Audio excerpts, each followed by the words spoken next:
यहाँ परीक्षित जी के जन्म की कथा सूत जी ने सुनाई है। श्री सुखदेव जी कहते कि महाभारत का युद्ध विश्राम ले चुका था।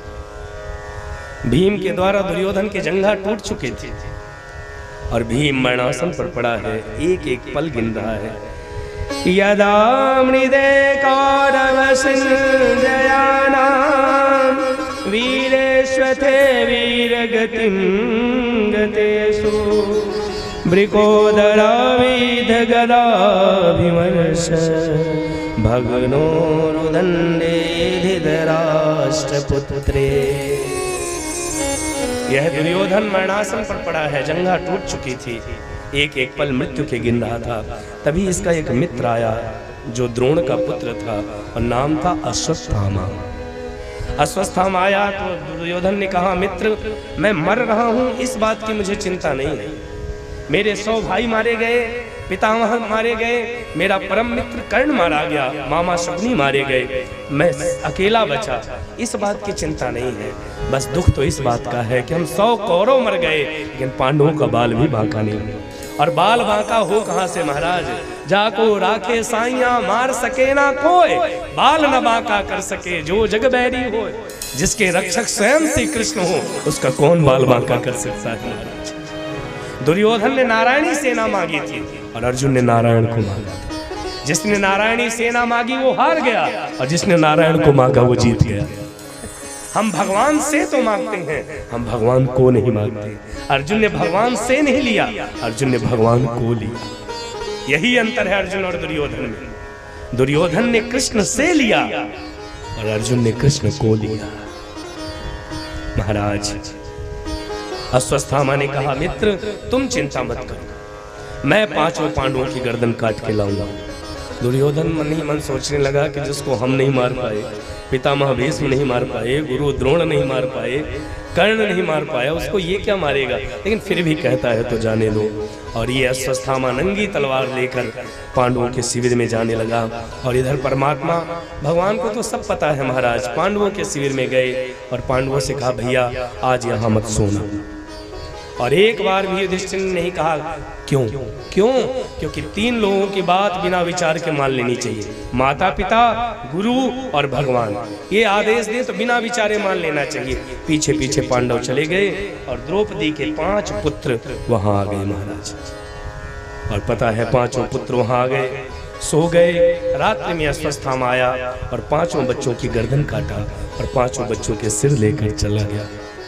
दुर्योधन के पास गया, जैसे दुर्योधन के पास गया कहा, मित्र मैंने ले लिया बदला, 5 पांडवों को मैंने मार दिया। दुर्योधन सोचने लगा ये मार तो नहीं सकता, जिन पांडवों को हम नहीं मार पाए ये कैसे मार सकता है? और दुर्योधन ने एक सिर को उठाया, दबाया, वो फूट गया। दुर्योधन ने कहा, भागे, ये पांडव नहीं हो सकते, ये पांडव के बालक हैं। अरे दुष्ट, तूने तो हमारे कुल में दीपक जलाने वाला भी नहीं छोड़ा। और दुर्योधन की उसी समय तड़प तड़प के मृत्यु हो गई, क्योंकि दुर्योधन को दुर्वासा जी ने श्राप दिया था कि जिस दिन तेरे जीवन में हर्ष और विषाद एक समय आएगा वही तेरे मृत्यु का कारण बनेगा। यहाँ हर्ष भी हुआ एक समय के लिए कि पांडवों की हत्या हो गई, और अगले ही पल पुत्रों के शोकों का विषाद हुआ और हर्ष और विषाद एक साथ हुआ और दुर्योधन के प्राण निकल गए। इधर जैसे प्रातः बेलाई द्रौपदी अपने पुत्रों को जगाने गई और जैसे कक्ष में प्रवेश किया, सूत जी कहते हैं बच्चों के धड़ तो पड़े हैं लेकिन धड़ में सर नहीं है महाराज।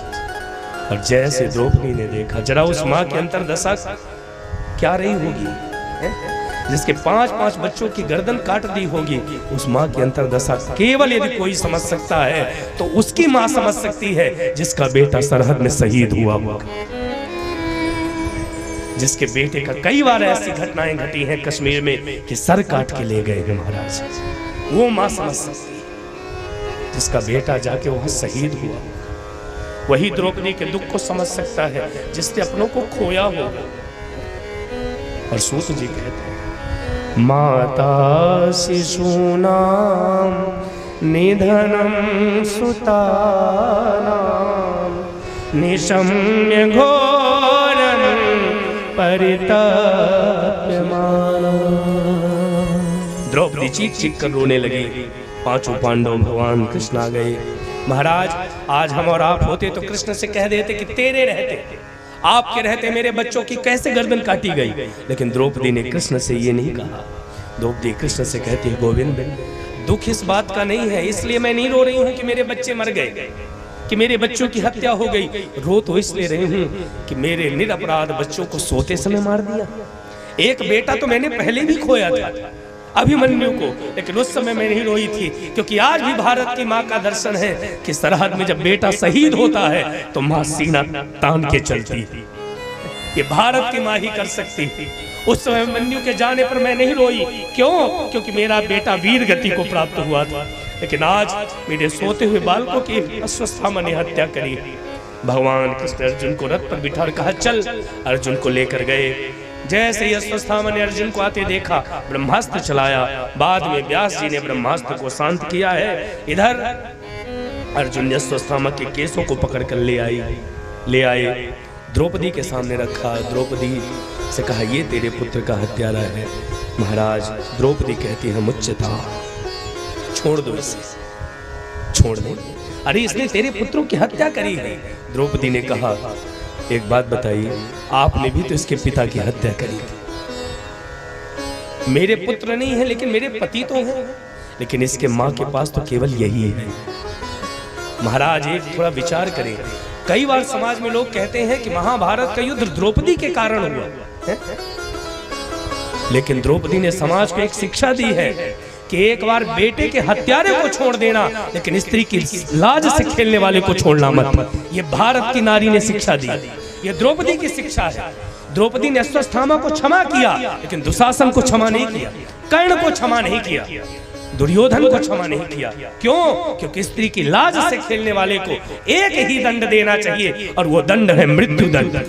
और ये भारत की सरकार को करना चाहिए कि जो भी हमारी बहन बेटियों के साथ ऐसे कुकर्म करते हैं, उनको केवल और केवल मात्र और मात्र मृत्यु दंड ही देना चाहिए। ये राम जी ने भी किया, मानस में लिखा है, अनुज बधू भगनी सुत नारी, जो इनको गलत दृष्टि से देखे उसको केवल और केवल मृत्यु दंड देना चाहिए। ये द्रौपदी है महाराज।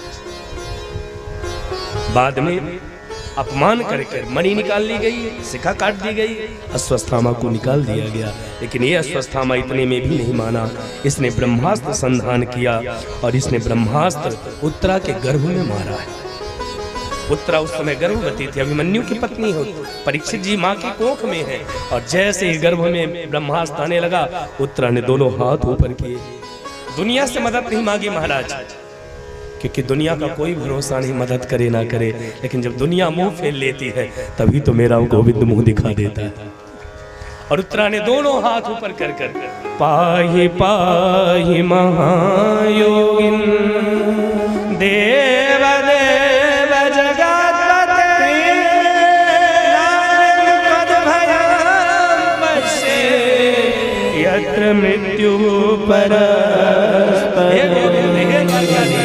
मेरे कोख के बच्चे की रक्षा कर। मैं इसलिए आपसे प्रार्थना नहीं कर रही हूँ कि मैं बच्चे को चाहती हूँ, मैं इसलिए प्रार्थना कर रही हूँ कि पांडवों का अंतिम वंशज है, इसके बाद कोई बचेगा नहीं।